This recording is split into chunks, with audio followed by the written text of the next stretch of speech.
옛날, 아주 먼 옛날에 깊고 깊은 산골짜기 너머 사람들의 발길이 좀처럼 닿지 않는 외딴 마을에 눈이 하얗게 내리던 어느 겨울밤이었습니다. 온 세상이 하얀 이불을 덮은 듯 고요하고 들리는 것이라고는 매서운 칼바람이 나뭇가지를 스치며 내는 윙윙거리는 소리뿐인 적막한 밤이었습니다. 마을 어귀에 쓰러질 듯 위태롭게 서 있는 작은 초가집에는 평생 자식 없이 홀로 살아온 늙은 할머니가 호롱불 아래서 바느질을 하고 있었습니다. 할머니는 툇바느질로 근근히 생계를 이어가고 있었는데 그날따라 문풍지가 심하게 떨리고 밖에서 들려오는 바람 소리가 예사롭지 않아 바늘을 쥔 손을 멈추고 귀를 기울였습니다. 산짐승이 내려온 것인가 싶어 가만히 숨을 죽이고 있는데 문 밖에서 희미하게 아기 울음소리 같은 것이 들려왔습니다. 잘못 들었나 싶어 고개를 저었지만 그 소리는 끊어질 듯 이어지며 할머니의 가슴을 파고들었습니다. 할머니는 떨리는 손으로 방문을 열고 눈보라가 몰아치는 마당으로 나섰는데 살인문 앞에 웬 낡은 강보에 쌓인 작은 덩어리가 놓여 있는 것을 발견하고 소스라치게 놀랐습니다. 가까이 다가가 보니 핏기 하나 없는 창백한 얼굴의 갓난아기가 추위에 파랗게 질린 채로 새근거리는 숨을 힘겹게 내쉬고 있었습니다. 누가 이 엄동설안에 핏덩이를 버리고 갔는지는 알 수 없었으나 할머니는 앞뒤질 겨를도 없이 아이를 품에 안고 따뜻한 아랫목으로 들어왔습니다.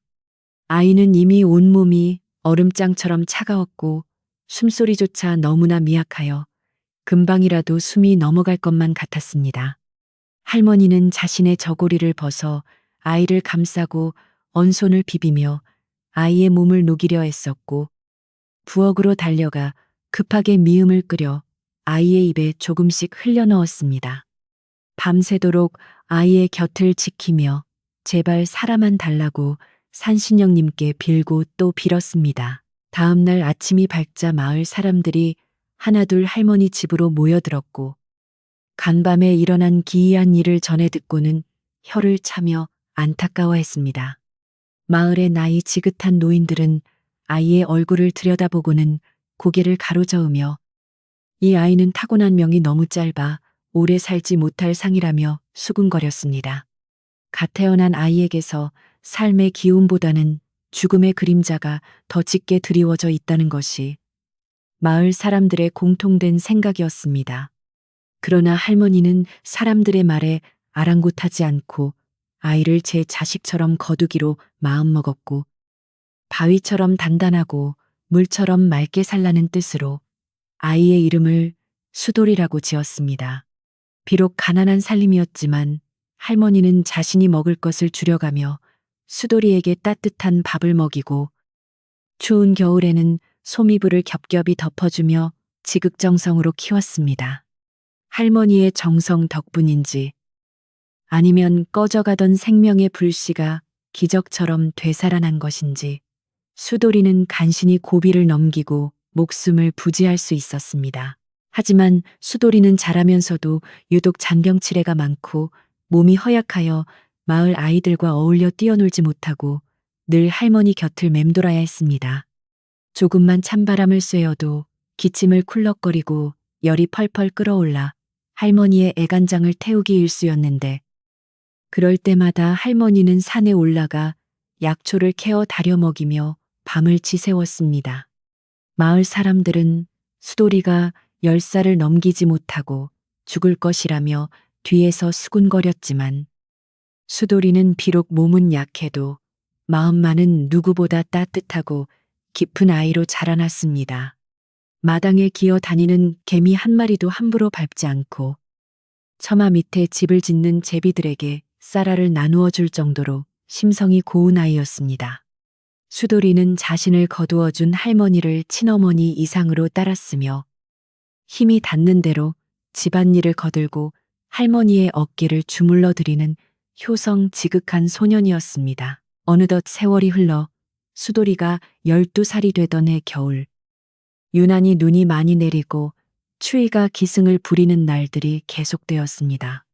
산속의 짐승들도 먹이를 구하지 못해 마을 근처까지 내려와 울어대고 감감은 바닥을 드러내어 방 안의 온기가 점점 식어가고 있었습니다. 늙은 할머니는 노안으로 몸져 누워 계셨고 수돌이는 아픈 할머니를 위해 따뜻한 군불이라도 지펴드려야겠다는 생각에 지게를 지고 산으로 향했습니다. 마을 어른들은 눈이 많이 쌓여 위험하니 가지 말라고 말렸지만 수돌이는 할머니가 추운 방에서 떨고 계신 것을 참아 볼 수 없어 고집을 부리고 집을 나섰습니다. 산길은 무릎까지 빠질 정도로 눈이 쌓여 있었고 찬바람이 얼굴을 때려 눈을 뜨기조차 힘들었지만 수돌이는 이를 악물고 산 중턱으로 올라가 마른 나뭇가지를 줍기 시작했습니다. 한참 동안 땔감을 모으던 수돌이는 어디선가 들려오는 이상한 소리에 동작을 멈추고 주위를 두려번거렸습니다. 바람 소리에 섞여 들려오는 그 소리는 짐승의 울음소리 같기도 하고 아기가 칭얼거리는 소리 같기도 하여 등골이 오싹해졌습니다. 겁이 많은 수돌이였지만 그 소리에 담긴 고통과 애처로움이 발길을 붙잡아 도저히 그냥 지나칠 수가 없었습니다. 소리가 나는 쪽으로 조심스럽게 발걸음을 옮기니 덤불숲 사이로 덫에 걸려 버둥거리는 작은 짐승의 형체가 보였습니다. 가까이 다가가 보니 그것은 놀랍게도 털에 윤기가 흐르는 어린 호랑이 새끼였습니다. 사냥꾼이 쳐놓은 덫에 뒷다리가 걸려 피를 흘리고 있었는데 어미를 잃어버린 것인지 혼자서 고통스럽게 신음하고 있었습니다. 수돌이는 호랑이라는 사실에 덜컥 겁이 나서 뒷걸음질을 쳤지만 새끼 호랑이의 슬픈 눈동자와 마주치는 순간 발걸음이 떨어지지 않았습니다. 수돌이는 자신도 모르게 호랑이님, 호랑이님, 많이 아프시지요? 라고 속삭이며 조심스럽게 다가갔습니다. 마을 어른들은 산에서 호랑이를 만나면 절대 눈을 마주치지 말고 도망가라고 일러주었지만 덫에 걸려 죽어가는 생명을 외면할 수는 없었습니다. 더구나 자신 또한 태어나자마자 버려져 죽을 뻔했던 처지였기에 차가운 눈밭에서 고통받는 어린 호랑이의 모습이 남의 일 같지 않게 느껴졌습니다. 수돌이는 두려움을 억누르며 떨리는 손으로 덫을 벌리기 시작했는데 녹슨 쇠붙이가 단단히 물려 있어 어린아이의 힘으로는 쉽지 않았습니다. 호랑이 새끼는 수돌이의 손길이 닿자 처음에는 날카로운 이빨을 드러내며 으르렁거렸지만 수돌이가 해치려는 것이 아님을 알았는지 이내 얌전해져서 가만히 숨을 골랐습니다. 수돌이는 젖먹던 힘까지 짜내어 덫에 용수철을 눌렀고 마침내 철컹하는 소리와 함께 덫이 풀렸습니다. 덫에서 풀려난 새끼 호랑이는 다리가 아픈지 절뚝거리면서도 수돌이를 향해 고개를 돌려 한참 동안 바라보았습니다. 그 눈빛은 맹수의 살기 어린 눈빛이 아니라 마치 고맙다고 인사를 하는 듯한 깊고 그윽한 눈빛이었습니다. 수돌이는 멍하니 그 자리에 서서 호랑이와 눈을 맞추었고 잠시 후 어미 호랑이가 찾으러 올지 모른다는 생각에 정신이 번쩍 들었습니다. 새끼 호랑이는 아픈 다리를 이끌고 눈 덮인 숲속으로 천천히 사라졌고 수돌이는 그 뒷모습을 보며 안도의 한숨을 내쉬었습니다. 자신이 지금 산의 왕이라 불리는 호랑이의 새끼를 살려주었다는 사실이 믿기지 않으면서도 한편으로는 가슴 한구석이 벅차오르는 것을 느꼈습니다. 수돌이는 서둘러 콧감을 지게에 싣고 산을 내려왔는데 이상하게도 내려오는 길에는 그 매섭던 바람도 잠잠해지고 몸도 한결 가벼워진 듯한 기분이 들었습니다. 집으로 돌아온 수돌이는 할머니에게 호랑이를 만났다는 이야기는 차마 하지 못하고 그저 땔감을 많이 구해서 다행이라며 웃어 보였습니다. 아궁이에 불을 지피자 싸늘했던 방바닥에 온기가 돌기 시작했고 할머니는 수돌이의 손을 꼭 잡으며 고맙다고 우리 수돌이 덕분에 이 겨울을 나겠다고 눈물을 글썽였습니다. 그날 밤 수돌이는 잠자리에 누워 천장을 바라보며 낮에 보았던 새끼 호랑이의 눈빛을 떠올렸습니다. 자신이 구해준 그 생명이 부디 어미를 만나 무사히 살아남기를, 그리고 자신처럼 외롭지 않기를 마음속으로 빌었습니다. 밖에는 다시 눈이 내리기 시작했는지 사각거리는 소리가 들려왔고, 수돌이는 따뜻한 아랫목에서 깊은 잠에 빠져들었습니다. 꿈속에서 수돌이는 늠름하게 자란 호랑이 한 마리가 자신의 곁을 지켜주는 꿈을 꾸었는데, 그것이 단순한 꿈이 아니라 앞으로 다가올 운명의 예고라는 것은 까맣게 모른 채였습니다. 수돌이가 호랑이를 구해준 날 이후로 산골 마을에는 유난히 눈이 많이 내렸고, 마을 사람들은 땔감을 구하기 위해 산에 오르는 것조차 힘들어 했습니다. 하지만 신기하게도 수돌이네 집 앞마당에는 아침마다 누군가 눈을 치워놓은 듯 길이 나 있었고, 때로는 죽은 재미나 토끼 같은 산 짐승들이 놓여 있기도 했습니다. 처음에는 할머니가 지나가는 사냥꾼이 흘리고 간 것이라 여겼지만, 그런 일이 며칠 간격으로 반복되자 마을 사람들 사이에서도 이상한 소문이 돌기 시작했습니다. 사람들은 수돌이 네 집에 산신령이 다녀가는 것인지, 아니면 수돌이가 산짐승을 부리는 재주라도 있는 것인지 궁금해하며 수군거렸습니다.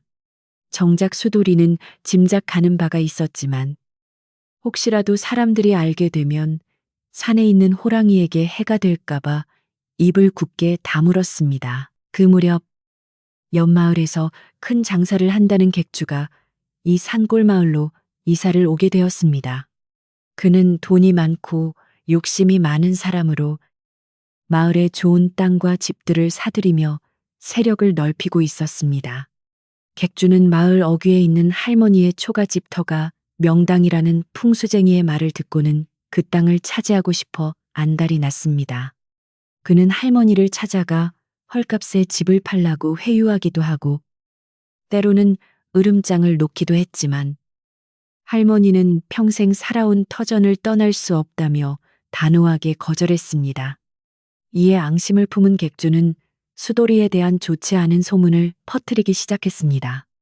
저 아이는 태어날 때부터 애군을 타고난 아이라 마을에 계속 두면 큰 화를 불러올 것이다라며 사람들을 선동했고, 때마침 마을에 돌던 흉흉한 소문들과 맞물려 사람들의 마음을 불안하게 만들었습니다. 마을 사람들은 원래 수돌이를 불쌍하게 여겼지만, 객주가 퍼뜨린 말과 계속되는 이상한 일들 때문에 점점 수돌이와 할머니를 멀리하기 시작했습니다. 우물가에서 마주쳐도 인사를 받아주지 않고, 아이들은 수돌이를 보면 재수 없는 아이라며 돌을 던지고 도망가기도 했습니다. 수돌이는 자신 때문에 할머니까지 곤란을 겪게 되자 마음이 찢어질 듯 아팠습니다. 자신이 정말로 마을에 화를 불러오는 존재인지, 태어날 때부터 죽을 운명이었다는 말이 맞는 것인지 스스로를 자책하며 눈물 짓는 날들이 많아졌습니다. 할머니는 그런 수돌이를 끌어안고 세상 사람들이 뭐라 해도 너는 하늘이 내려준 귀한 아이다라며 다독여 주었지만, 두 사람을 둘러싼 공기는 점점 차가워져만 갔습니다. 어느 날 저녁, 마을의 촌장이 할머니의 집을 찾아왔습니다. 촌장은 곤란한 표정으로 헛기침을 하며 마을 사람들 사이에서 수돌이네 집을 비워달라는 이야기가 나오고 있다고 조심스럽게 말을 꺼냈습니다.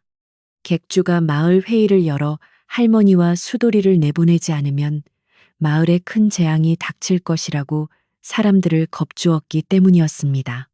할머니는 눈물을 흘리며 갈 곳 없는 늙은이와 아이를 엄동설안에 내쫓으려 하느냐고 하소연했지만, 촌장은 자신도 어쩔 도리가 없다며 한숨만 내쉬고 돌아갔습니다. 그날 밤 수돌이는 잠을 이루지 못하고 문 밖에 앉아 밤하늘을 올려다보았습니다. 차라리 자신이 없어지면 할머니가 편안하게 사실 수 있지 않을까 하는 슬픈 생각까지 들었습니다. 그때 산 쪽에서 어흥하는 낮은 울음소리가 들려왔습니다.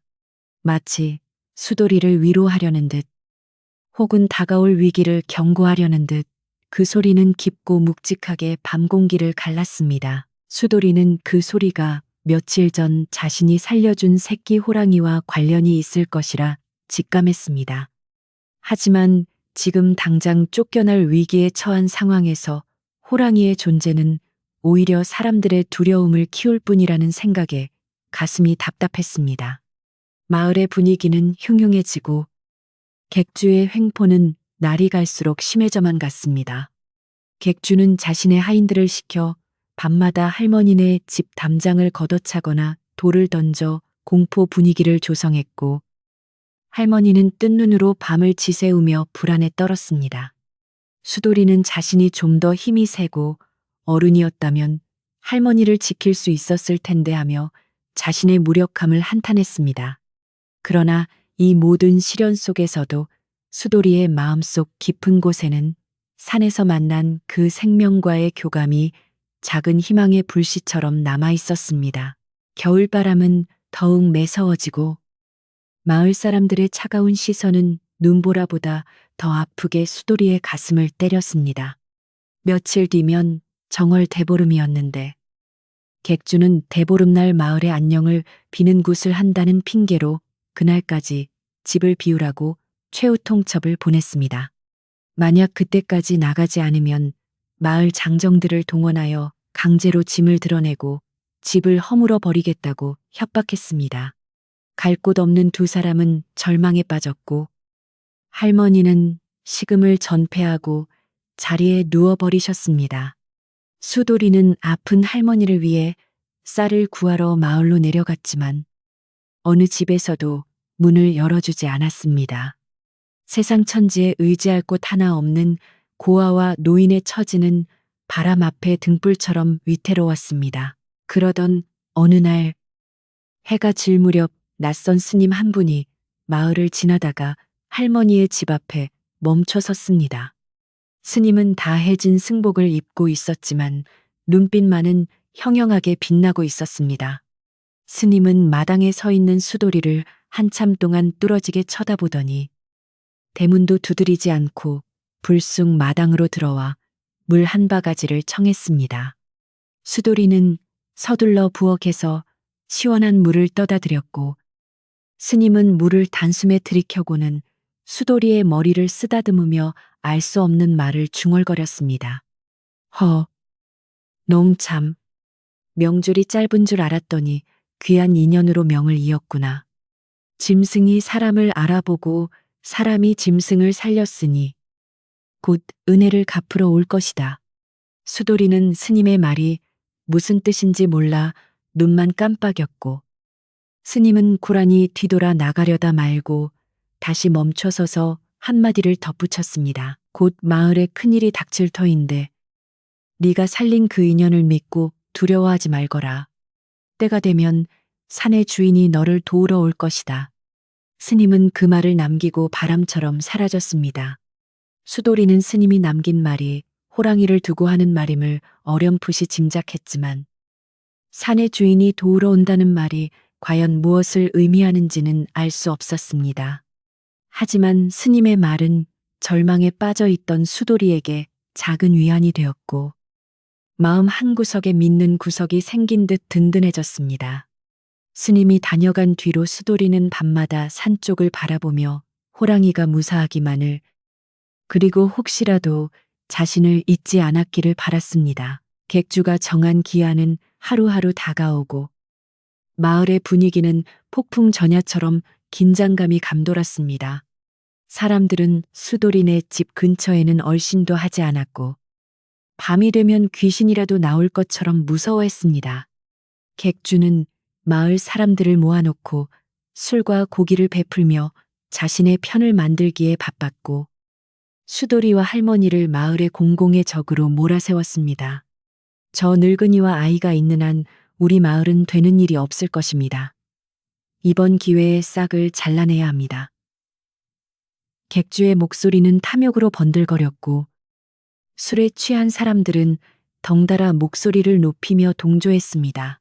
수도리는 방문을 걸어 잠그고 알아누운 할머니의 손을 꼭 잡고 있었습니다.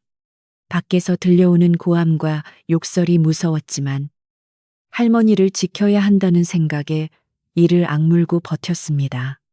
방 안의 공기는 차가웠지만 수돌이의 마음만은 그 어느 때보다 뜨겁게 타올랐습니다. 어딘가에서 자신을 지켜보고 있을 그 노란 털 짐승의 눈빛을 떠올리며 수돌이는 다짐했습니다. 무슨 일이 있어도 할머니와 이 집을 지키겠노라고. 그리고 언젠가는 사람들에게 자신이 불길한 존재가 아니라 누군가에게 도움을 줄 수 있는 소중한 사람임을 증명해 보이겠다고 말입니다. 깊은 밤, 산속에서 다시 한번 짐승의 울음소리가 길게 들려왔고 그 소리는 마치 수돌이의 다짐의 대답이라도 하는 듯 했습니다. 스님이 다녀간 뒤로 며칠 동안 마을에는 기이한 침묵이 흘렀습니다. 밤새 내린 눈이 무릎까지 쌓여 길을 지워버린 탓에 사람들의 왕래가 끊긴 것도 있었지만 무엇보다 마을 전체를 감싸고 있는 불안한 공기 때문에 누구도 선뜻 밖으로 나오려 하지 않았기 때문입니다. 객주는 자신의 안채에서 따뜻한 술을 마시며 수돌이네 집을 어떻게 밀어버릴지 흉계를 꾸미기에 여념이 없었고 그의 하인들은 마을을 돌아다니며 사람들의 귀에 독버섯 같은 헛소문을 심고 다녔습니다. 그들은 수돌이가 밤마다 산속의 요물들을 불러내어 주문을 외운다고 속닥거렸고 할머니의 병이 깊어지는 것도 요물의 기운을 감당하지 못해서라고 거짓말을 했습니다. 순박한 마을 사람들은 처음에는 그 말을 믿지 않았으나 반복되는 거짓말과 밤마다 들려오는 산짐승의 울음소리에 점차 마음이 흔들리기 시작했습니다. 두려움은 전염병처럼 번져나가 어느새 수돌이는 마을의 평화를 위협하는 불길한 존재로 낙인 찍히고 말았습니다. 그러던 어느 날 아침, 마을 사람들을 경악하게 만드는 일이 벌어졌습니다.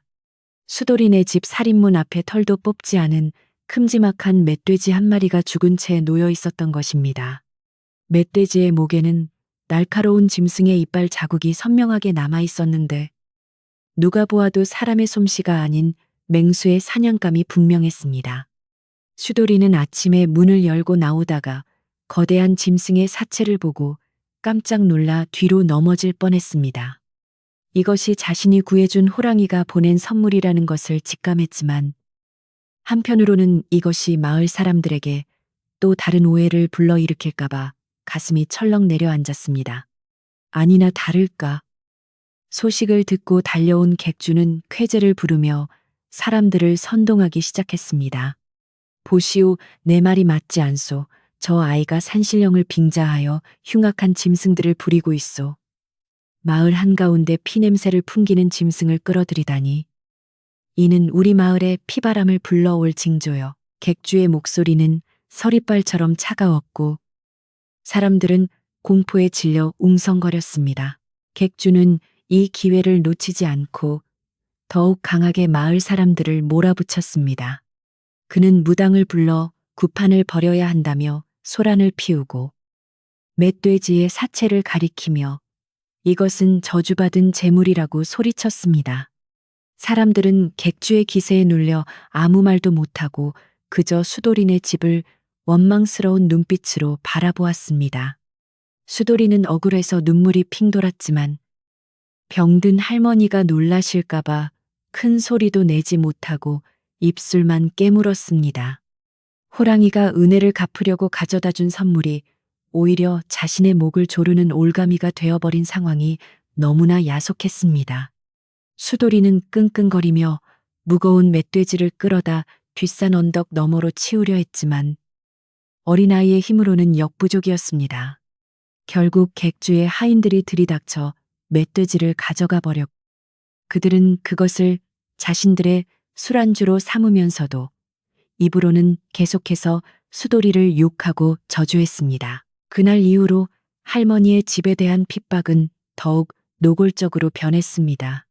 우물물을 기르러 가면 누군가 물동이를 깨뜨려 놓았고 횟감을 구하러 가면 산 입구를 지키고 있던 건달들이 길을 막아서며 위협했습니다. 할머니의 약을 다릴 물조차 구하기 힘들어진 수돌이는 밤늦게 몰래 마을 공동 우물로 가서 살얼음을 깨고 물을 길어야 했습니다. 손과 발이 동상에 걸려 퉁퉁 부르트고 터져서 피가 났지만 수돌이는 아픈 내색 한 번 하지 않고 정성껏 할머니를 간호했습니다. 할머니는 그런 손자의 손을 어루만지며 하염없이 눈물을 흘리셨고, 내가 죽어야 네가 편해질 텐데 몹쓸 늙은이가 명만 길어서 너를 고생시키는구나라며 가슴을 치셨습니다. 수돌이는 할머니의 가슴에 얼굴을 묻고 그런 말씀 마세요. 할머니만 계시면 저는 아무렇지도 않아요라고 말했지만 속으로는 끝이 보이지 않는 시련에 지쳐가고 있었습니다. 객주의 횡포를 보다 못한 마을의 늙은 훈장 어른이 하루는 객주를 찾아가 점잖게 타일렀습니다. 아무리 돈이 좋고 땅이 좋아도 사람의 도리는 지켜야 하는 법이네. 오갈 데 없는 고아와 노인을 그리 모질게 대하면 천벌을 받네. 그러나 이미 탐욕에 눈이 먼 객주에게 훈장의 말이 들릴 리 없었습니다. 객주는 콧방귀를 뀌며 천벌은 요물과 어울리는 저놈이 받을 것이요. 나는 마을의 안녕을 위해 악을 제거하려는 것이니 방해하지 마시오라고 쏘아붙였습니다. 훈장은 객주의 서슬퍼런 기세에 더 이상 말을 잇지 못하고 물러나야 했습니다. 마을에는 정의보다 힘의 논리가 지배하게 되었고 사람들은 자신의 안위를 위해 불의를 보고도 눈을 감고 귀를 막았습니다. 수도리의 작은 오두막은 거대한 바다 위에 떠있는 조각배처럼 고립무원의 처지가 되어 언제 뒤집힐지 모르는 위태로운 나날을 보내게 되었습니다. 정월 대보름이 사흘 앞으로 다가오자 객주는 최후 통첩을 보냈습니다. 대보름날 아침까지 집을 비우지 않으면 마을 청년들을 동원하여 강제로 집을 허물고 불태워버리겠다는 것이었습니다. 이는 단순한 협박이 아니라 실제로 실행에 옮기겠다는 선전포고였습니다. 이 소식은 바람을 타고 빠르게 퍼져나가 할머니의 귀에도 들어갔습니다. 충격을 받은 할머니는 그 자리에서 혼절하셨고 수돌이는 밤새도록 할머니의 팔다리를 주무르며 울면서 깨어나기만을 기다렸습니다. 다행히 할머니는 다음 날 아침 눈을 뜨셨지만 기력이 쇠하여 일어나 앉지도 못할 정도로 위중한 상태였습니다. 수돌이는 당장이라도 객주에게 달려가 살려달라고 빌고 싶었지만 그가 원하는 것이 이 집과 땅이라는 것을 알기에 차마 그럴 수도 없었습니다. 이 집은 할머니가 평생을 바쳐 지켜온 곳이자 수돌이에게는 유일한 세상이었기 때문입니다. 절망적인 상황 속에서도 수돌이는 희망의 끈을 놓지 않으려 애썼습니다. 밤이 되면 마당에 나가 산 쪽을 바라보며 마음속으로 간절히 기도했습니다. 산신령님, 그리고 호랑이님, 저를 도와주세요. 우리 할머니를 살려주세요. 수돌이의 기도가 하늘에 닿았는지 그날 밤에도 어김없이 산짐승의 울음소리가 들려왔습니다. 이번에는 한 마리의 소리가 아니라 여러 마리가 서로 화답하듯 울어대는 소리였습니다. 그 소리는 마치 군대가 진군하는 나팔 소리처럼 웅장하고 비장하게 들렸습니다. 수돌이는 그 소리를 들으며 왠지 모를 용기가 솟아나는 것을 느꼈습니다. 비록 눈에 보이지는 않지만 어둠 속에서 누군가 자신을 지켜보고 있다는 믿음이 그를 버티게 하는 힘이 되었습니다. 그러나 날이 밝으면 다시 마주해야 할 잔혹한 현실이 수돌이의 어깨를 무겁게 짓눌렀습니다. 객주는 대보름날 거사를 앞두고 마을 사람들에게 술과 고기를 배불리 먹이며 분위기를 띄웠습니다. 그는 사람들 앞에서 목소리를 높여 연설했습니다. 이번 대보름에는 마을의 모든 애군을 태워버리고 새로운 복을 맞이할 것이요.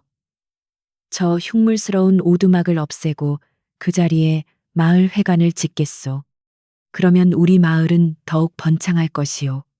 사람들은 술기운에 취해 객주의 말에 환호성을 질렀고 객주는 흡족한 표정으로 수염을 쓰다듬었습니다. 객주의 집마당에서는 꽹과리와 징소리가 요란하게 울려 퍼졌지만 그 소리는 축제의 흥겨움보다는 광기에 가까운 소음처럼 들렸습니다. 멀리서 그 소리를 듣고 있는 수돌이의 가슴은 콩닥콩닥 뛰었고 마치 사형 선고를 기다리는 죄인처럼 불안에 떨었습니다. 그때 수돌이네 집 살인문 틈으로 누군가 조심스럽게 기척을 냈습니다. 수돌이가 깜짝 놀라 내다보니 평소에 말이 없고 보슨 일만 도맡아 하던 마을의 늙은 머슴 바우 할아범이 서 있었습니다. 바우 할아범은 주위를 두리번거리더니 품속에서 주먹밥 2덩이와 말린 약초를 꺼내 수돌이의 손에 쥐어주었습니다. 이걸 받아라. 할머니께 다려드려. 그리고 오늘 밤은 절대로 깊이 잠들지 마라. 할아범의 목소리는 떨리고 있었습니다. 수돌이가 무슨 뜻이냐고 묻기도 전에 할아범은 수돌이의 귀에 대고 나지막하게 속삭였습니다. 객주놈이 내일 아침까지 기다리지 않을 게야. 오늘 밤 사람들이 술에 취해 정신이 없을 때 불을 지르려고 작당을 했어. 그러니 정신 똑바로 차려야 한다. 그 말을 남기고 바우 할아범은 도망치듯 어둠 속으로 사라졌습니다. 수돌이는 손에 쥐어진 주먹밥과 약초를 내려다보며 멍하니 서 있었습니다. 내일 아침까지도 아니고 당장 오늘 밤이라니 객주의 잔인함에 치가 떨렸습니다. 수돌이는 서둘러 방으로 들어가 약초를 다리기 시작했습니다. 약탕기에서 피어오르는 하얀 김을 보며 수돌이는 굳게 마음을 먹었습니다. 오늘 밤 무슨 일이 있어도 할머니를 지키겠다고. 불을 지르러 온다면 내 몸으로 불길을 막아서라도 집을 지키겠다고 다짐했습니다. 약을 다려 할머니께 드린 후 수돌이는 부엌에 있는 낫과 몽둥이를 찾아 방문 옆에 두었습니다. 어린 소년이 감당하기에는 너무나 가혹하고 무거운 밤이 시작되고 있었습니다. 밖에서는 여전히 꽹과리 소리가 들려왔지만 그 소리는 점점 더 불길하고 흉측하게 변해갔습니다. 밤이 깊어지자 마을의 소음은 잦아들었지만 대신 매서운 바람 소리가 그 빈자리를 채웠습니다. 수돌이는 호롱불을 끄고 어둠 속에 앉아 문 밖의 동태를 살폈습니다. 바스락거리는 소리 하나에도 신경이 곤두서고 심장이 터질 듯이 뛰었습니다. 할머니는 약 기운 덕분인지 곤히 잠들어 계셨는데 그 평온한 얼굴을 보자 수돌이는 왈칵 눈물이 쏟아질 뻔했습니다. 하지만 지금은 울 때가 아니었습니다. 수돌이는 눈물을 훔치고 문틈으로 밖을 내다보았습니다. 달빛조차 구름에 가려 칠흑 같은 어둠이 깔린 마당은 고요하기만 했습니다. 그러나 그 고요함은 폭풍이 몰아치기 전에 적막함처럼 느껴져 더욱 공포스러웠습니다. 시간이 얼마나 흘렀을까. 멀리서 횃불의 불빛인 듯 희미한 빛이 일렁이는 것이 보였습니다. 불빛은 하나가 아니라 여러 개였고 점점 수돌이네 집을 향해 다가오고 있었습니다. 객주의 사주를 받은 왈패들과 술 취한 마을 장정들이 횃불을 들고 올라오고 있었던 것입니다. 그들은 마치 사냥을 나가는 사람들처럼 킬킬거리며 험한 말을 내뱉고 있었습니다. 오늘 밤에 싹 다 태워버리자. 귀신 들린 집구석. 죄도 안 남게 만들어주마. 그들의 목소리가 가까워질수록 수돌이의 손은 땀으로 젖어들었습니다. 수돌이는 잠든 할머니를 흔들어 깨웠습니다. 할머니, 일어나세요. 어서 피해야 해요. 할머니는 비몽사몽간에 수돌이의 다급한 목소리를 듣고 눈을 뜨셨지만 몸을 가누지 못해 휘청거렸습니다. 수돌이는 할머니를 부축하여 뒷문으로 나가려 했지만 이미 집 주변은 횃불을 든 사람들로 포위된 상태였습니다. 마당으로 들어선 사내들은 횃불을 휘두르며 위협을 가했습니다. 나와라. 쥐 새끼들처럼 숨지 말고 나와 객주의 신복인 곰보 사내가 대청마루에 횃불을 던지려는 신함을 하며 소리쳤습니다. 수돌이는 방문을 박차고 나가 마루 끝에 서서 두 팔을 벌려 막아섰습니다. 안 돼요. 여기는 우리 집이에요. 할머니가 아파서 누워 계시단 말이에요. 수도리의 절규에 사내들은 잠시 주춤했지만 이내 비웃음을 터뜨렸습니다. 오냐, 효자가 났구나. 하지만 우리도 시키는 대로 하는 것이니 원망 말아라. 객주 어른의 명령이다. 곰보 사내가 다시 횃불을 들어 올리자 수도리는 눈을 질끈 감고 소리쳤습니다. 차라리 나를 태우세요. 집은 안 돼요. 그 순간 어디선가 돌멩이 하나가 날아와 곰보 사내의 이마를 정통으로 맞췄습니다. 사내는 악하고 비명을 지르며 횃불을 떨어뜨렸고 횃불은 마른 잔디 위로 떨어져 불이 붙기 시작했습니다.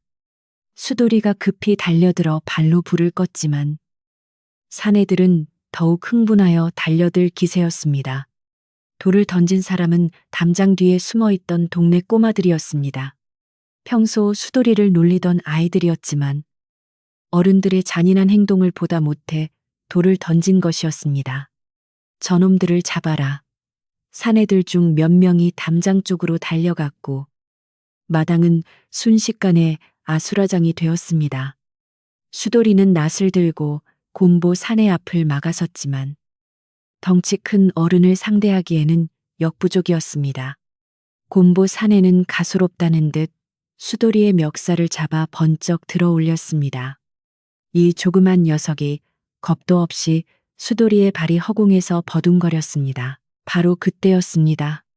갑자기 산 전체를 뒤흔드는 듯한 굉음이 울려 퍼졌습니다. 그것은 천둥 소리 같기도 하고 땅이 갈라지는 소리 같기도 했습니다. 멱살을 잡고 있던 곰보 사내도 횃불을 들고 설치던 장정들도 모두 동작을 멈추고 소리가 나는 쪽을 바라보았습니다. 마을 뒷산의 울창한 숲에서부터 검은 그림자가 파도처럼 밀려오고 있었습니다. 바람의 방향이 바뀌면서 짐승의 누린내와 함께 서늘한 기운이 마당을 덮쳤습니다. 사람들의 얼굴에서 술 기운이 싹 가시고 공포가 서리기 시작했습니다. 이게 무슨 소리야? 누군가 떨리는 목소리로 물었지만 대답을 해줄 사람은 아무도 없었습니다. 오직 수도리만이 그 소리의 주인이 누구인지 알 수 있었습니다. 바람이 거세지면서 횃불들이 일제히 꺼질 듯 흔들렸고 어둠 속에서 형형하게 빛나는 푸른 안광들이 하나, 둘, 셋, 수없이 많이 나타났습니다. 그것은 단순한 산짐승의 무리가 아니었습니다. 산의 주인들이 분노하여 내려온 것이었습니다. 곰보 사내는 공포에 질려 수도리를 바닥에 내동댕이 치고 뒷걸음질 쳤습니다. 호랑이다. 호랑이가 내려왔다. 누군가의 외침과 함께 마당에 있던 사람들은 혼비백산하여 비명을 지르기 시작했습니다. 그러나 도망칠 곳은 없었습니다. 이미 집주인은 어둠 속의 포식자들로 완전히 포위되어 있었기 때문입니다. 수도리는 바닥에 넘어진 채 고개를 들어 앞을 보았습니다. 어둠 속에서 가장 거대하고 위험 있는 호랑이 한 마리가 천천히, 아주 천천히 마당으로 걸어 들어오고 있었습니다. 그 호랑이는 다른 녀석들보다 머리 하나는 더 커 보였고 이마에는 왕왕자가 선명하게 새겨져 있었습니다. 그 옆에는 수도리의 눈에 익은 다리를 약간 저는 작은 호랑이 한 마리가 바짝 붙어 따라오고 있었습니다. 수도리의 심장이 쿵쾅거렸습니다. 정말로 그들이 왔습니다. 스님의 예언대로 산의 주인이 은혜를 갚으러, 아니 친구를 구하러 내려온 것이었습니다. 거대 호랑이는 횃불을 든 사내들을 향해 크아앙하고 포효했습니다. 그 소리는 고막을 찢을 듯 강렬했고 사내들은 다리에 힘이 풀려 그 자리에 주저앉고 말았습니다. 횃불들은 바닥에 떨어져 뒹굴었고 사위는 다시 어둠에 잠겼지만 호랑이들의 눈빛만이 도깨비불처럼 번득였습니다. 객주가 보낸 건달들은 오줌을 지리며 살려달라고 빌기 시작했습니다. 방금 전까지만 해도 위세등등하던 그들의 모습은 온데간데 없고 죽음 앞에선 나약한 인간의 모습만이 남아 있었습니다. 수도리는 두려움보다는 경이로움에 사로잡혀 그 광경을 지켜보았습니다. 호랑이는 사내들을 당장이라도 물어 죽일 듯 으르렁거렸지만 섣불리 공격하지는 않고 그저 압도적인 기세로 그들을 제압하고 있었습니다. 마치 누군가의 명령을 기다리는 것처럼, 혹은 사내들이 스스로 잘못을 뉘우치기를 기다리는 것처럼 말입니다. 수도리는 비틀거리는 몸을 일으켜 세우고 호랑이 쪽으로 한 걸음 내디뎠습니다. 오셨군요. 정말로 와주셨군요. 수도리의 목소리는 작았지만 그 공간의 정막을 뚫고 호랑이에게 닿았습니다. 호랑이는 수도리의 목소리를 듣자 포효를 멈추고 고개를 돌려 수도리를 바라보았습니다. 그 무시무시하던 눈빛이 수도리와 마주치는 순간 부드럽게 변했습니다. 옆에 있던 새끼 호랑이가 강강하고 울며 수도리에게 달려와 몸을 비볐습니다. 수도리는 엉겁결에 새끼 호랑이를 끌어안았습니다. 따뜻하고 거친 털의 감촉이 느껴지자 그제야 긴장이 풀리며 눈물이 터져 나왔습니다. 마을 사람들은 이 믿을 수 없는 광경을 넋을 잃고 바라보았습니다. 식인 맹수라 여겼던 호랑이가 아이와 교감을 나누는 모습은 그들에게 충격 그 자체였습니다. 이 소란 속의 객주는 멀리서 이 광경을 지켜보다가 사색이 되어 뒷걸음질 치고 있었지만 산의 주인은 이미 그가 어디에 숨어 있는지 다 알고 있다는 듯 어둠 속에서 객주가 있는 방향을 향해 낮은 울음소리를 흘려보냈습니다. 마당은 순식간에 정막에 휩싸였습니다. 방금 전까지 요란하게 울려 퍼지던 괭과리 소리와 사내들의 거친 고함은 온데간데 없이 사라지고 오직 거친 숨소리와 바람이 나뭇가지를 스치는 소리만이 들려왔습니다. 수도리의 집마당을 가득 메운 호랑이들의 위용은 실로 대단했습니다. 어둠 속에서도 푸르게 빛나는 수십 개의 눈동자는 마치 밤하늘의 별이 내려앉은 듯 했으나 그 별들은 아름다움 대신 서늘한 공포를 품고 있었습니다. 횃불을 떨어뜨린 사내들은 바닥에 주저앉은 채 꼼짝도 하지 못했습니다. 도망치려 발을 떼는 순간 저 맹수들이 달려들 것이라는 원초적인 공포가 그들의 다리를 쇳덩이처럼 무겁게 짓눌렀기 때문입니다. 객주의 사주를 받고 기세등등하게 쳐들어왔던 곰보사내는 얼굴이 하얗게 질려 턱을 덜덜 떨며 오줌을 지린 바지를 붙잡고 살려만 달라고 마음속으로 비명을 질렀습니다. 대장격인 산군, 산준. 그 거대한 호랑이는 천천히 걸음을 옮겨 곰보 사내의 코앞까지 다가갔습니다. 호랑이가 발을 디딜 때마다 눈 덮인 땅이 푹푹 꺼지며 묵직한 울림을 전했습니다. 곰보 사내는 눈을 질끈 감았고 호랑이의 뜨거운 콧김이 그의 얼굴에 닿자 기절할 듯한 공포를 느꼈습니다.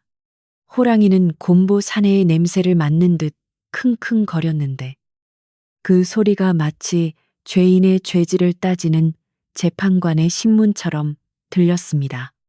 호랑이가 입을 크게 벌려 날카로운 송곳니를 드러내자 사내는 비명조차 지르지 못하고 바닥에 머리를 처박으며 엎드렸습니다. 잘못했습니다. 죽을 죄를 지었습니다. 제발 목숨만은 살려주십시오. 사내의 목소리는 울음 섞인 신음처럼 흘러나왔고 그 모습을 지켜보던 다른 왈패들도 하나둘씩 무릎을 꿇고 머리를 조아렸습니다. 인간의 오만함이 대자연의 압도적인 힘 앞에서 얼마나 보잘것없는 것인지 뼈저리게 느끼는 순간이었습니다. 수도리는 그 광경을 멍하니 바라보다가 퍼뜩 정신을 차렸습니다. 호랑이가 정말로 저 사람들을 해치면 어쩌나 하는 걱정이 앞섰기 때문입니다. 아무리 자신을 괴롭힌 사람들이라 해도 자신의 집마당에서 피를 보는 것은 원치 않았습니다. 수도리는 새끼 호랑이를 품에서 살짝 떼어놓고 떨리는 다리에 힘을 주어 산군 앞으로 다가갔습니다. 산군님, 호랑이님, 제발 노여움을 거두세요. 저 사람들을 용서해 주세요. 수도리의 목소리는 가늘게 떨렸지만 그 안에는 진심 어린 간절함이 담겨 있었습니다. 산군은 고개를 돌려 수도리를 내려다보았습니다. 금방이라도 사람을 찢어밟길 듯 흉폭하던 눈빛이 수도리와 마주치자 기이하게도 차분해졌습니다. 마치 철없는 손자를 바라보는 할아버지의 눈빛처럼, 혹은 오랜 친구를 대하는 듯한 깊은 신뢰가 그 눈에 담겨 있었습니다. 그때 품에 있던 새끼 호랑이가 강강거리며 어미인 산군의 다리에 매달렸습니다. 새끼 호랑이는 수도리와 산군 사이를 오가며 꼬리를 흔들었는데 마치 수도리가 자신을 구해준 은인이라고 어미에게 설명하는 듯 했습니다. 산군은 거친 혀로 새끼의 머리를 한 번 핥아주고는 다시 곰보 사내를 향해 낮게 으르렁거렸습니다. 하지만 이번에는 살기보다는 경고의 의미가 강했습니다. 다시는 이 아이를 건드리지 말라는 무언의 호통이었습니다. 곰보 사내와 일당들은 호랑이의 뜻을 알아들었는지 바닥에 이마를 자시며 알겠습니다. 다시는 얼씬도 하지 않겠습니다. 라고 연신 맹세했습니다. 산군은 그제야 만족한 듯 콧김을 푸르르 내뿜으며 한 발짝 뒤로 물러났습니다. 그 모습은 마치 왕이 신하들에게 자비를 베푸는 것과 같은 위엄이 서려 있었습니다. 한편 마을 저편에서 이 상황을 지켜보고 있던 마을 사람들은 경악을 금치 못했습니다. 담장 너머 문틈 사이로 숨죽여 지켜보던 그들은 호랑이가 사람을 해치지 않고 수도리의 말을 듣는 기적 같은 장면을 목격한 것입니다. 저 아이가 정말로 산신령의 보호를 받는 아이였단 말인가? 누군가 탄식하듯 내뱉은 말은 순식간에 사람들 사이로 퍼져나갔습니다. 그동안 객주의 말에 속아 수도리를 불길한 아이라고 손가락질했던 자신들의 어리석음이 부끄러워지는 순간이었습니다. 특히 수도리에게 돌을 던졌던 아이들의 부모들은 아이들의 눈을 가리며 두려움에 떨었고, 노인들은 우리가 귀한 아이를 몰라보고 천벌을 받을 짓을 했구나라며 가슴을 쳤습니다. 수도리를 둘러싼 오해와 편견의 껍질이 깨지고 진실이 드러나는 순간이었습니다. 소란스러운 기척에 방 안에 있던 할머니가 힘겹게 문을 열고 나오셨습니다. 할머니는 마당에 가득 찬 호랑이들을 보고는 잠시 꿈을 꾸는 것이라 생각했습니다. 그러나 찬 바람이 뺨을 스치고 코끝에 짐승의 냄새가 훅 끼쳐오자 이것이 현실임을 깨달았습니다. 보통 사람이라면 기절초풍할 노릇이었지만 산전수전 다 겪은 할머니는 직감적으로 알 수 있었습니다. 이 짐승들이 자신들을 해치러 온 것이 아니라 지키러 왔다는 것을 말입니다. 할머니는 캔마루에 털썩 주저앉아 합장하고 호랑이들을 향해 절을 올렸습니다. 산신령님, 비천한 집에 누추한 늙은이와 아이를 살피러 오셨습니까? 고맙습니다. 정말 고맙습니다.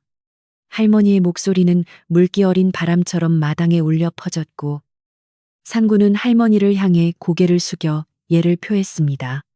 짐승이 사람에게, 그것도 늙고 병든 노인에게 예를 갖추는 모습은 보는 이들의 가슴을 뭉클하게 만들었습니다. 이 모든 광경을 멀리서 지켜보던 단 한 사람. 객주만이 공포와 분노로 치을 떨고 있었습니다. 그는 자신의 계획이 완전히 틀어졌음을 직감했습니다. 마을 사람들을 선동하여 수도리를 쫓아내고 그 땅을 차지하려 했던 욕심이 산 주인의 등장으로 물거품이 된 것입니다. 객주는 도망치려 했으나 다리가 말을 듣지 않았습니다. 그때 산군이 고개를 들어 객주가 숨어 있는 방향을 정확히 쏘아보았습니다. 어둠 속에서도 호랑이의 눈빛은 객주의 심장을 꿰뚫는 듯 했습니다. 산군은 하늘을 향해 다시 한번 크게 포효했습니다. 어흥, 그 소리는 단순한 울음이 아니라 탐욕스러운 인간을 향한 자연의 엄중한 경고였습니다. 그 소리에 놀란 객주는 뒤로 나자빠지며 엉덩방아를 빗었고 하인들의 부축을 받으며 허겁지겁 안채로 도망쳐 들어갔습니다. 산구는 더 이상 볼 일이 없다는 듯 몸을 돌렸습니다. 그 뒤를 따라 수십 마리의 호랑이들이 그림자처럼 움직이기 시작했습니다. 수도리는 떠나는 호랑이들의 뒷모습을 보며 아쉬움에 눈시울이 붉어졌습니다. 새끼 호랑이는 몇 번이나 뒤를 돌아보며 수도리와 눈을 맞추었고 수도리는 손을 흔들어 작별 인사를 보냈습니다. 잘 가. 아프지 말고 건강하게 자라야 해. 수도리의 목소리가 밤하늘에 메아리 쳤습니다. 호랑이 무리는 왔을 때처럼 소리 없이 그러나 웅장하게 산속으로 사라졌습니다. 그들이 사라진 자리에는 하얀 눈 위에 찍힌 수많은 발자국만이 선명하게 남아 오늘 밤의 일이 꿈이 아니었음을 증명하고 있었습니다. 호랑이들이 완전히 사라진 후에도 마당에 엎드려 있던 사내들은 한참 동안 일어나지 못했습니다. 다리가 풀려 일어날 수가 없었던 것입니다. 수도리는 부엌으로 가서 물 한 바가지를 떠와 곰보 사내에게 건넸습니다. 이거라도 드시고 정신 차리세요.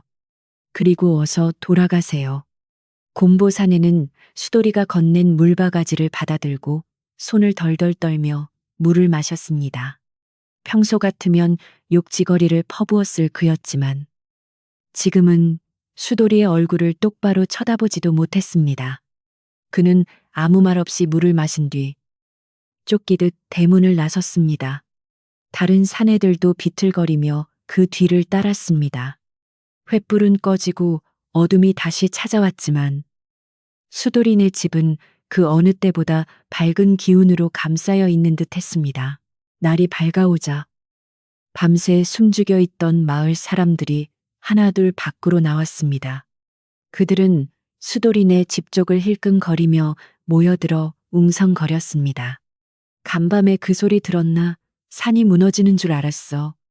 호랑이가 수백 마리는 온 것 같던데. 수도리네 집은 멀쩡하더군. 역시 그 스님 말이 맞았어. 수도리는 보통 아이가 아니야.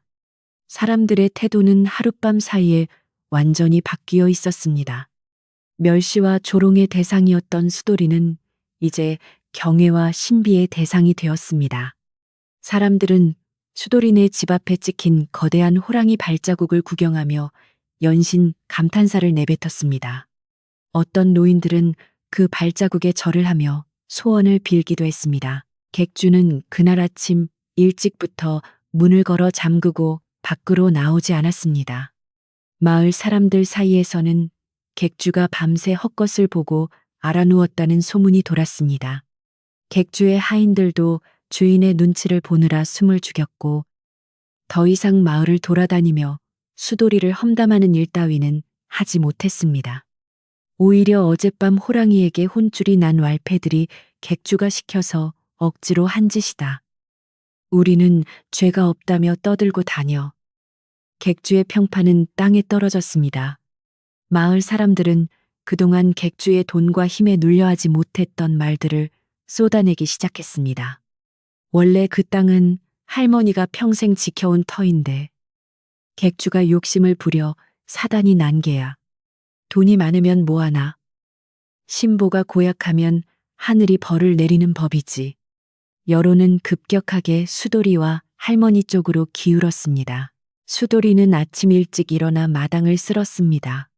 간밤의 소란으로 어지러워진 마당을 정리하며 마음속의 찌꺼기도 함께 쓸어내는 기분이었습니다. 할머니는 밤새 놀란 가슴을 진정시키고 미음을 조금 드셨는데 신기하게도 얼굴색이 전보다 훨씬 좋아 보이셨습니다. 수도라, 산신령님이 우리를 도우셨구나. 이제 아무 걱정 말거라. 할머니의 말씀에 수도리는 환하게 웃으며 고개를 끄덕였습니다. 이제 더 이상 두려울 것이 없었습니다.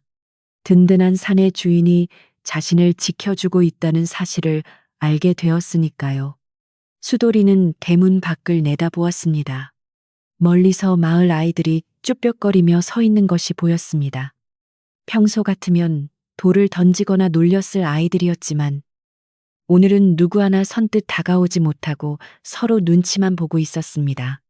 수돌이는 먼저 손을 흔들어 주었습니다.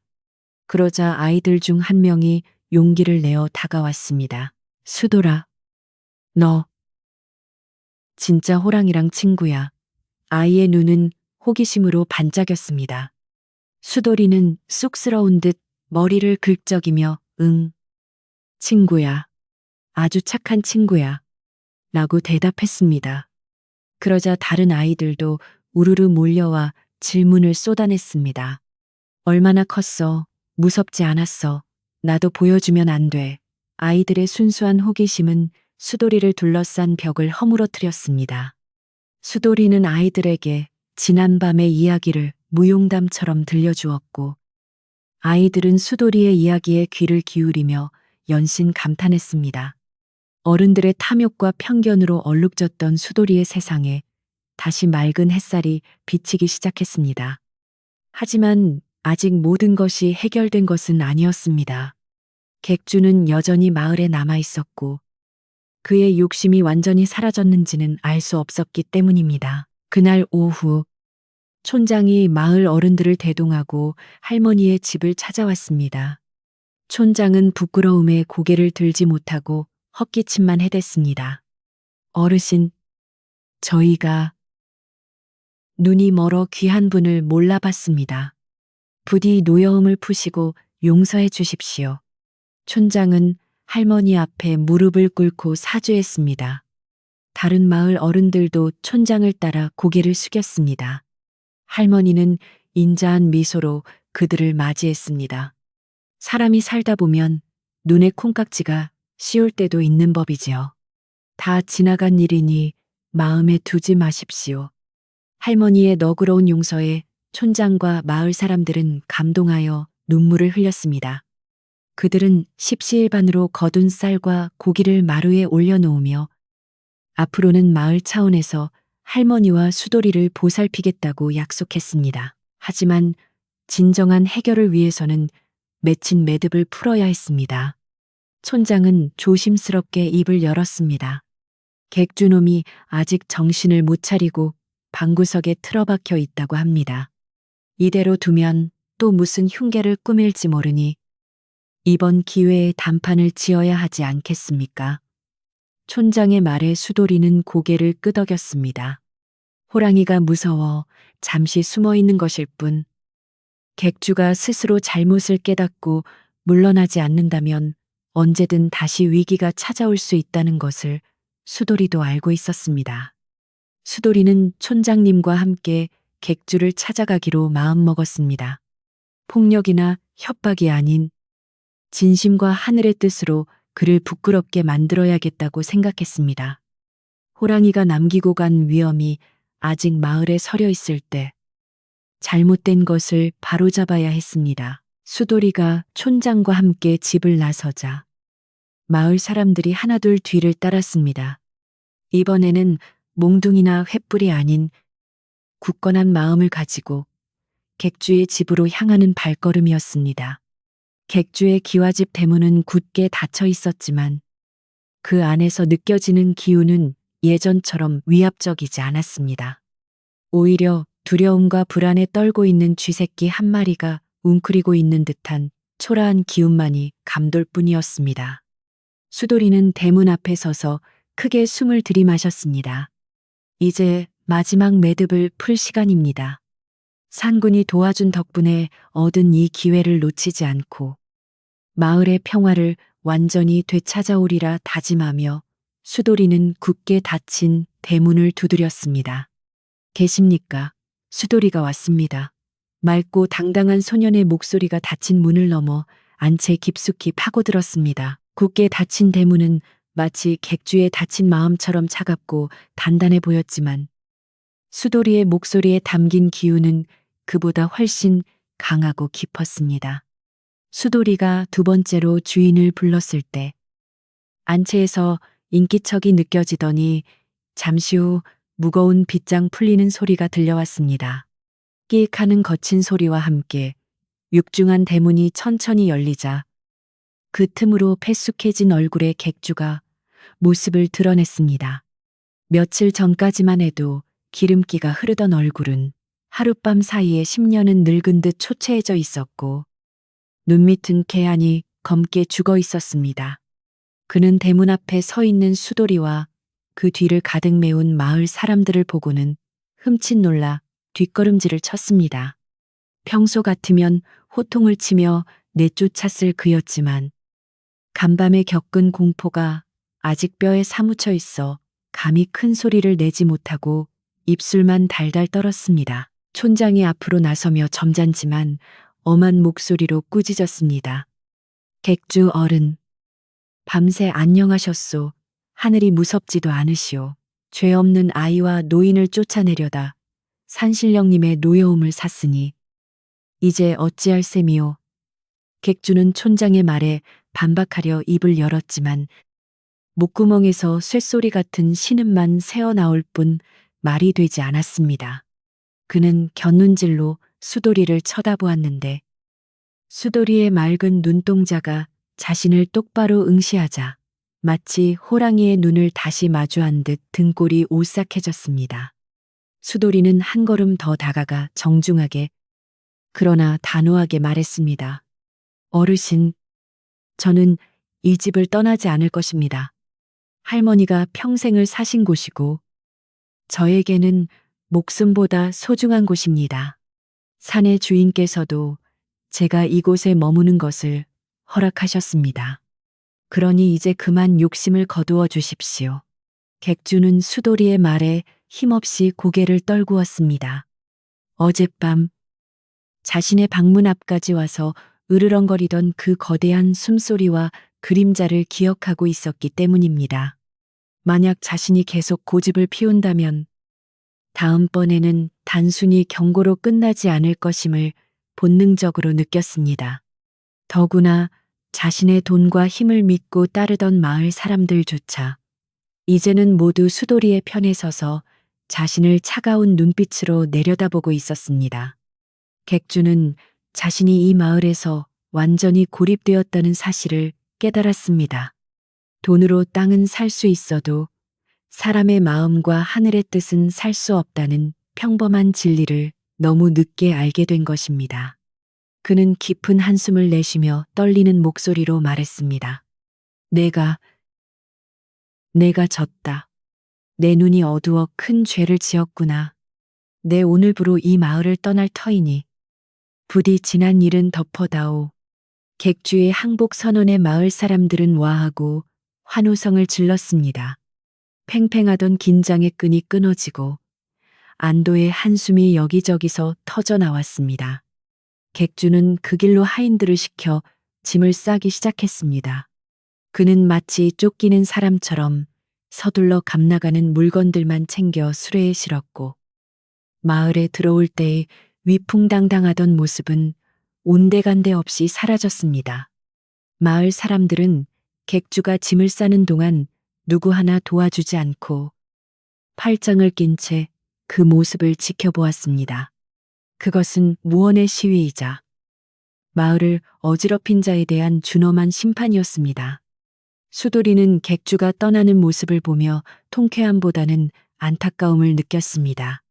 욕심을 조금만 버렸더라면 이웃으로 함께 살 수 있었을 텐데 스스로 복을 발로 차버린 그의 뒷모습이 쓸쓸해 보였기 때문입니다. 해질 무렵이 되어서야 객주의 집마차가 마을 어귀를 빠져나갔습니다. 집마차 바퀴가 덜컹거리며 흙먼지를 일으키자 마을 사람들은 빗자루를 들고 나와 그 먼지를 쓸어내며 애군이 물러갔다고 기뻐했습니다. 객주가 살던 큰 기와집은 텅 비어 주인 없는 빈집이 되었지만 마을의 공기는 그 어느 때보다 가볍고 상쾌했습니다. 마치 오랫동안 가슴을 짓누르던 체증이 쑥 내려간 듯 했습니다. 촌장은 마을 사람들에게 말했습니다. 자, 이제 우리 마을에 다시 평화가 찾아왔네. 그동안 마음고생 심했던 수돌이네 집을 손봐주고 다가오는 대보름을 제대로 준비해 보세. 사람들은 그럽시다. 우리가 너무 무심했소 하며 저마다 팔을 걷어붙였습니다. 수돌이의 집을 되살리는 일은 곧 무너졌던 마을의 인심을 되살리는 일이기도 했습니다. 다음 날 아침부터 수돌이네 집은 마을 사람들로 북적거렸습니다. 솜씨 좋은 목수 아저씨는 부서진 살인문을 튼튼한 새 나무로 교체해 주었고, 힘센 장정들은 무너진 담장을 돌과 흙으로 단단하게 다시 쌓았습니다. 지붕 위에는 새 짚을 엮어 두툼하게 올렸는데 황금빛 집단이 햇살을 받아 반짝거리자 초가집은 마치 새 집처럼 환해졌습니다. 아낙네들은 부엌에 모여 묵은 때를 벗겨내고 아궁이를 손질했습니다. 솥단지를 걸고 불을 지피자 굴뚝에서 하얀 연기가 모락모락 피어올랐고 구수한 밥냄새가 마당 가득 퍼져나갔습니다. 수돌이는 사람들의 틈에서 심부름을 하며 연신 고맙습니다. 고맙습니다 하고 허리를 굽혔습니다. 사람들은 수돌이의 어깨를 토닥이며 고맙긴 우리가 미안하지. 진작 챙겨주지 못해서라며 쑥스러운 듯 웃었습니다. 방 안에 누워 계시던 할머니도 사람들의 활기찬 소리에 기운을 차리고 일어나셨습니다. 며칠 전까지만 해도 죽을 날만 기다리던 할머니의 얼굴에는 다시 생기가 돌았습니다. 마을 아낙들이 끓여온 전복죽을 한 그릇 비우시고는 지팡이를 짚고 마루로 나와 사람들에게 감사의 인사를 전했습니다. 아이고, 이 늙은이가 뭐라고 이리들 애를 써주시는가. 내 죽어서도 이 은혜는 잊지 않겠네. 할머니의 눈에는 감격의 눈물이 고여 있었습니다. 마을 사람들은 할머니의 손을 잡으며 오래오래 사셔야지요. 수돌이 장가가는 것도 보시고 증손자도 보셔야지요. 하며 덕담을 건넸습니다.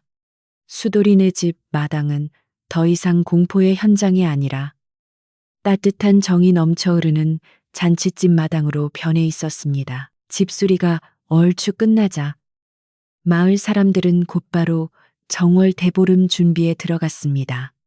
그동안 객주의 방해로 제대로 준비하지 못했던 만큼 이번 대보름은 그 어느 때보다 성대하게 치르기로 뜻을 모았습니다.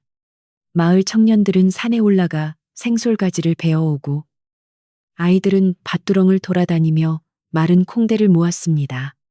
마을 입구의 넓은 공터에는 거대한 달집이 세워지기 시작했습니다.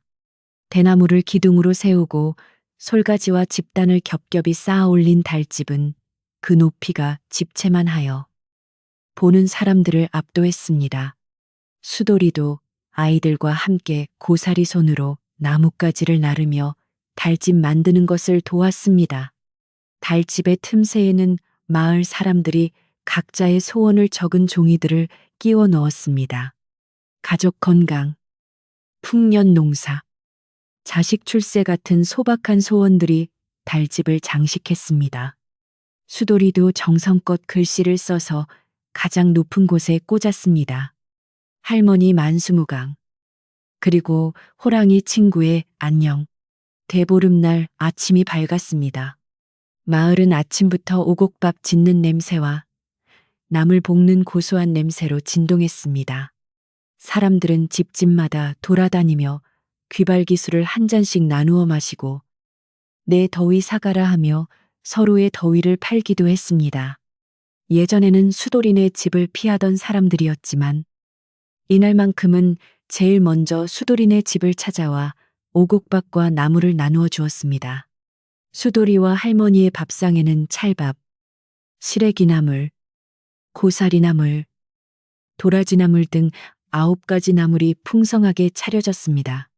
수돌이는 할머니의 숟가락에 나물을 올려드리며 할머니, 이거 드시고 올여름에는 더위 타지 마세요라고 말했습니다.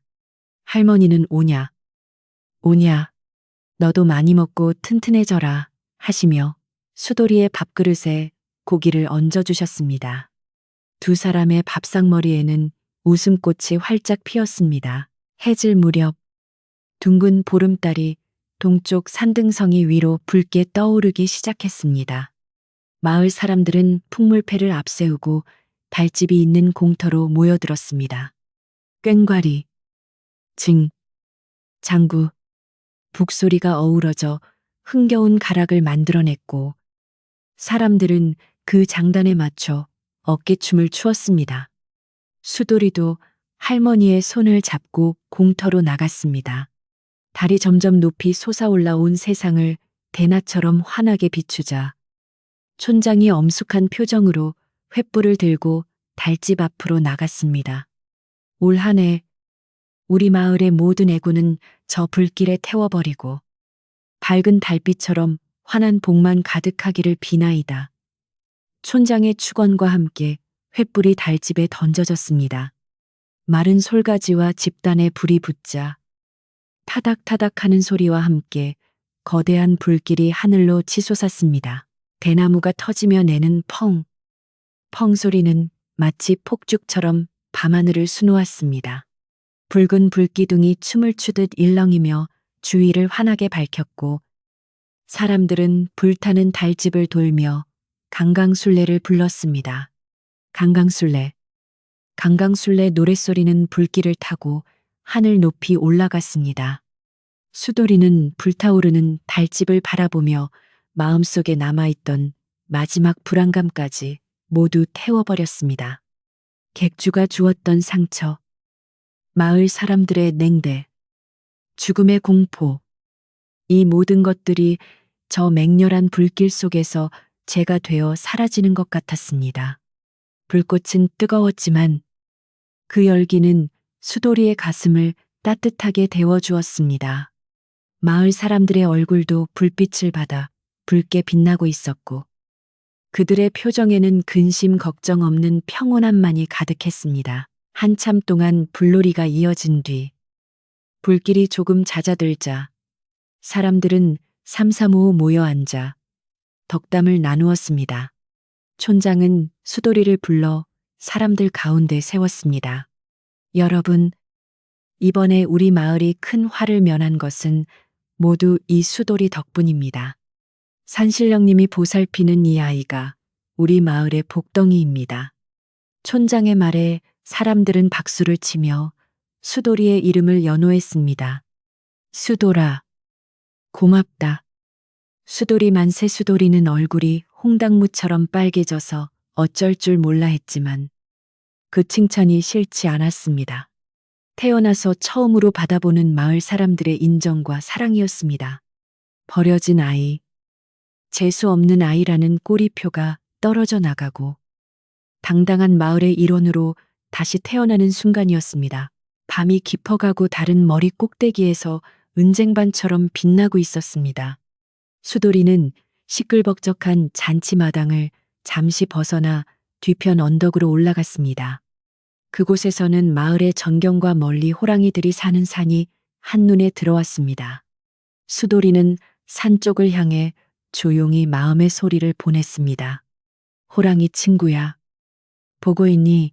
네 덕분에 우리 집도 지키고 마을 사람들과도 화해했어. 정말 고마워. 너도 저 달을 보고 있겠지. 그때 산속 깊은 곳에서 어흥하는 짧고 굵은 울음소리가 바람을 타고 들려왔습니다. 마치 수돌이의 인사의 대답이라도 하듯. 그리고 이제 안심하라는 듯 그 소리는 평온하게 들렸습니다. 수돌이는 빙그레 미소를 지으며 달을 향해 두 손을 모았습니다. 달집 태우기가 끝나갈 무렵 사람들은 수치된 달집 주변에 둘러앉아 남은 불씨에 고구마와 감자를 구워 먹었습니다. 호호, 뜨거워라. 이거 맛이 기가 막히네. 사람들은 검댕이 묻은 서로의 얼굴을 보며 깔깔대고 웃었습니다. 수돌이도 촌장님이 건네준 군고구마를 호호 불어가며 맛있게 먹었습니다. 달콤하고 따뜻한 고구마가 목을 타고 넘어가자 온몸이 노곤해지며 행복감이 밀려왔습니다. 할머니는 옆집 아주머니들과 담소를 나누시며 연신 웃음을 터뜨리셨는데 수돌이는 태어나서 할머니가 저렇게 환하게 웃으시는 모습을 처음 보는 것 같았습니다. 그 모습이 너무나 보기 좋아 수돌이의 눈시울이 다시 붉어졌지만 이번에는 슬픔의 눈물이 아니라 기쁨의 눈물이었습니다. 축제가 끝나고 집으로 돌아오는 길. 마을 길은 달빛을 받아 은은하게 빛나고 있었습니다. 수돌이는 할머니를 부축하며 천천히 걸었습니다.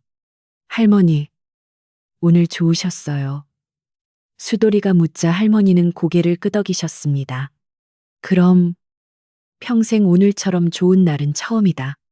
이게 다 우리 수돌이 덕분이지.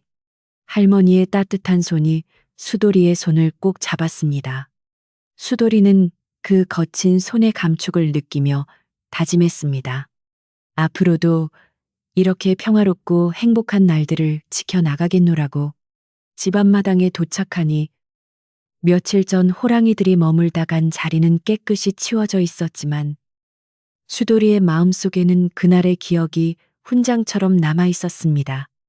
수돌이네 초가집은 달빛 아래서 고요하고 평화롭게 빛나고 있었고 문풍지는 더 이상 떨지 않고 포근한 숨소리를 내고 있었습니다.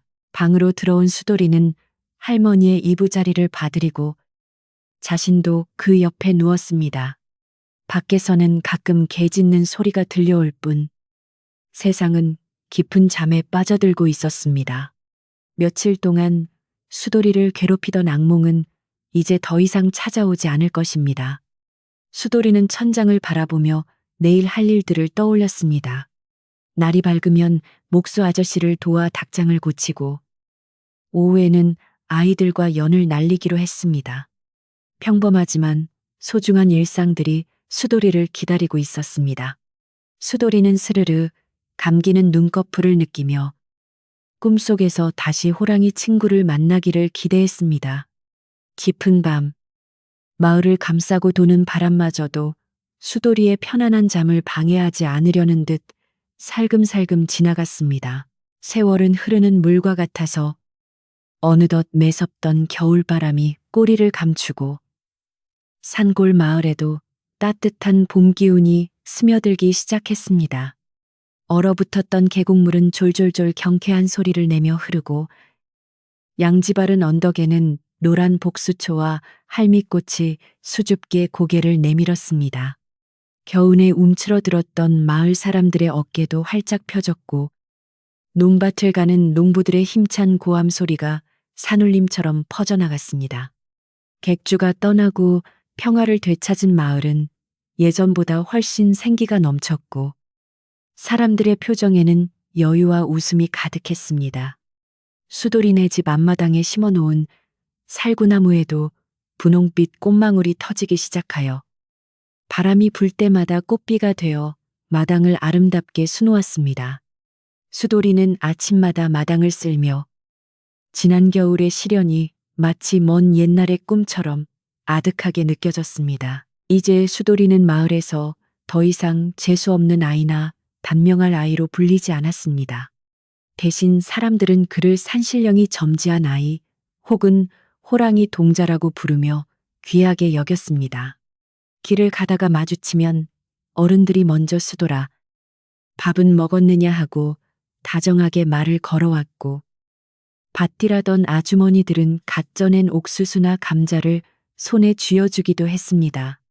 아이들은 수돌이를 대장처럼 따르며 졸졸 쫓아다녔는데 수돌이가 산에 나무를 하러 가면 아이들도 지게를 지고 따라 나서 흉내를 낼 정도였습니다.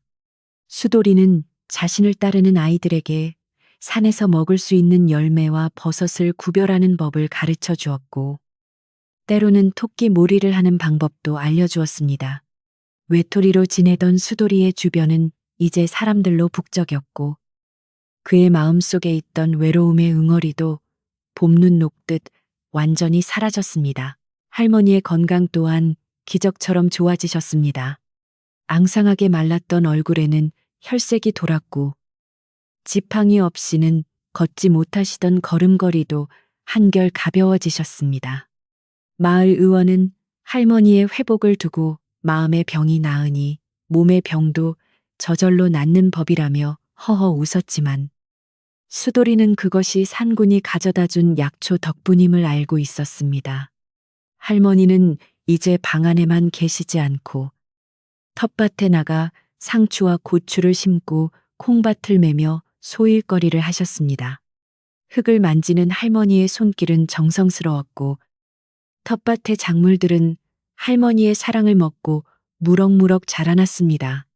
저녁이 되면 할머니는 텃밭에서 딴 싱싱한 채소로 저녁상을 차려놓고 대문 밖을 서성이며 나무를 하고 돌아오는 수돌이를 기다리셨습니다. 우리 강아지, 오늘도 고생 많았구나. 할머니의 따뜻한 목소리는 수돌이에게 세상 그 어떤 보약보다도 힘이 되었습니다. 객주가 살던 으리으리한 기와집은 마을 회관이자 서당으로 탈바꿈했습니다. 마을 어른들은 의논 끝에 그 집을 헐지 않고 마을의 아이들을 가르치고 주민들이 모여 쉴 수 있는 공간으로 쓰기로 했습니다. 과거에는 욕심과 착취의 상징이었던 곳이 이제는 배움과 화합의 장소로 다시 태어난 것입니다. 훈장님은 사랑채에 앉아 아이들에게 천자문을 가르쳤고 글 읽는 소리가 담장을 넘어온 마을에 울려 퍼졌습니다. 수돌이도 일을 마치면 틈틈이 서당에 가서 어깨너머로 글을 배웠는데 머리가 총명하여 하나를 가르치면 열을 깨우쳤습니다. 훈장님은 수돌이를 기특하게 여겨 네가 만약 글 공부를 계속한다면 훗날 큰 인물이 될 것이다라고 칭찬을 아끼지 않았습니다. 하지만 수돌이는 입신양명보다는 이 산골 마을에서 할머니를 모시고 자연과 더불어 사는 삶이 더 좋았습니다. 어느 화창한 봄날, 수돌이는 지게를 내려놓고 잠시 쉴 겸 산 중턱에 있는 바위에 걸터 앉았습니다. 따스한 햇살이 내리쬐고 산들바람이 땀을 식혀주는 평화로운 오후였습니다. 그때 숲속 깊은 곳에서 바스락거리는 소리가 들리더니 익숙한 노란 털짐승이 모습을 드러냈습니다. 바로 그 새끼 호랑이였습니다. 몇 달 사이에 제법 덩치가 커져서 이제는 어엿한 청년 호랑이의 태가 났지만 수돌이를 바라보는 장난기 어린 눈빛만은 여전했습니다. 호랑이는 수돌이에게 다가오지 않고 일정한 거리를 둔 채 꼬리를 살랑살랑 흔들었습니다. 수돌이도 굳이 다가가지 않고 그 자리에서 손을 흔들며 미소 지었습니다. 굳이 말을 하지 않아도 서로의 냄새와 눈빛만으로도 마음이 통하는 깊은 교감이 두 존재 사이에 흐르고 있었습니다. 호랑이는 잠시 머물다 숲속으로 사라지기 전 입에 물고 있던 무언가를 바닥에 툭 떨어뜨려 놓고 갔습니다. 수돌이가 가서 확인해 보니 귀한 산더덕 몇 뿌리였습니다. 할머니의 기력을 돋우는데 으뜸이라는 더덕이었습니다. 수돌이는 산 쪽을 향해 허리 숙여 인사했습니다. 고마워. 정말 고마워. 너도 밥 잘 챙겨 먹고 건강해야 해.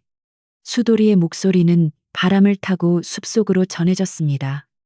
마을 사람들은 여전히 호랑이를 두려워했지만 수돌이에게만은 호랑이가 무서운 맹수가 아니라 든든한 형제이자 수호신이었습니다. 마을 사람들도 알게 모르게 산의 주인이 마을을 지켜주고 있다는 믿음을 가지게 되었고 산에 들어가서도 함부로 나무를 베거나 짐승을 남획하지 않고 산을 경외하는 마음을 갖게 되었습니다. 여름이 되자 마을 앞 개울가는 아이들의 천국이 되었습니다. 수돌이와 아이들은 맑은 물에 발을 담그고 물고기를 잡거나 물장구를 치며 더위를 식혔습니다. 수돌이는 수영을 잘해서 깊은 물에 빠진 아이들을 건져주기도 하고 납작한 돌로 물수 제비를 뜨는 시범을 보이기도 했습니다. 와, 수돌이 형 진짜 잘한다. 아이들의 환호 속에 수돌이는 어깨가 으쓱해졌습니다. 예전에는 멀리서 구경만 했던 그 놀이에 자신이 중심이 되어 어울리고 있다는 사실이 꿈만 같았습니다. 밤이 되면 마을 정자나무 아래 모기불을 피워놓고 옥수수를 쪄먹으며 옛날 이야기를 듣는 재미도 쏠쏠했습니다. 할머니도 마시를 나오셔서 부채를 붙여주시며 아이들의 재롱을 구경하셨는데 그 평온한 풍경은 마치 한 폭의 그림과도 같았습니다. 가을이 찾아오자 마을은 황금빛 물결로 넘실거렸습니다. 그의 농사는 유례없는 대풍년이었습니다. 봄부터 비가 적당히 내리고 볕이 좋아 곡식들이 알차게 여물었고 무엇보다 산짐승들이 내려와 농작물을 망치는 일이 전혀 없었기 때문입니다. 다른 마을에서는 멧돼지 떼가 내려와 밭을 쑥대밭으로 만들었다는 소식이 들려왔지만 수돌이가 사는 마을만은 신기하게도 피해가 전혀 없었습니다. 마을 사람들은 입을 모아 이게 다 산신령님과 수돌이 덕분이다라고 칭찬했습니다. 산의 주인인 호랑이가 멧돼지나 고라니 같은 짐승들이 마을로 내려가지 못하도록 산속에서 길을 막아주었음을 짐작할 수 있었기 때문입니다. 수확의 기쁨을 나누는 추수감사잔치에서 수돌이네 집광에도 쉬살 가마니가 차곡차곡 쌓였습니다. 할머니는 쌀독을 어루만지며 살다 보니 이런 날도 오는구나. 이제 죽어도 여한이 없다고 감격해 하셨습니다. 수확을 마친 늦가을, 마을에 반가운 손님이 찾아왔습니다. 바로 지난 겨울 수돌이에게 예언을 남기고 떠났던 그 노스님이었습니다.